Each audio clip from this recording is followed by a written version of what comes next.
પૂર્વ મંત્રી અને કપરાણાના ધારાસભ્યએ ધર્મપત્ની સાથે મતદાન કર્યું। વલસાડ ડાંગ લોકસભા બેઠક ઉપર લોકશાહીનું મહાપર્વ આજે વહેલી સવારથી શરૂ થઈ જવા પામ્યું છે। પૂર્વ મંત્રી અને કપરાણાના ધારાસભ્યએ સવારે 8 વાગ્યે પોતાના ધર્મપત્ની સાથે મતદાન કર્યું।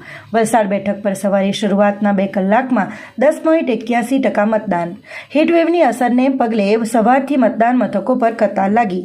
લોકશાહીના સૌથી મોટા મહાપર્વ લોકસભા સામાન્ય ચૂંટણીમાં આજે તારીખ 7મી મેને મંગળવારના રોજ ત્રીજા તબક્કામાં 26 વલસાડ બેઠક પર મતદાન હાથ ધરાતા હીટવેવની અસરને પગલે સવારમાં જ મતદારોએ કતાર લગાવી હતી। સવારના શરૂઆતના 7 થી 9 કલાકમાં 2 કલાકમાં જ વલસાડ બેઠક પર 10.81% મતદાન થયું હતું, જેમાં 7 વિધાનસભા બેઠકમાં સૌથી વધુ મતદાન વાંસદા બેઠક પર 14.11% મતદાન નોંધાયું હતું, જ્યારે સૌથી ઓછું ડાંગ બેઠક પર 8.62% મતદાન નોંધાયું હતું।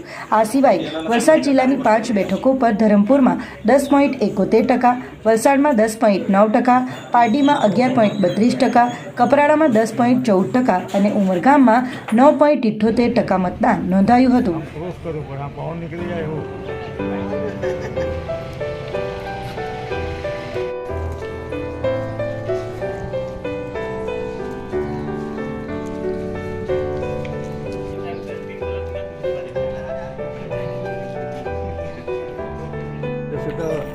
તો બતાવી દીધું।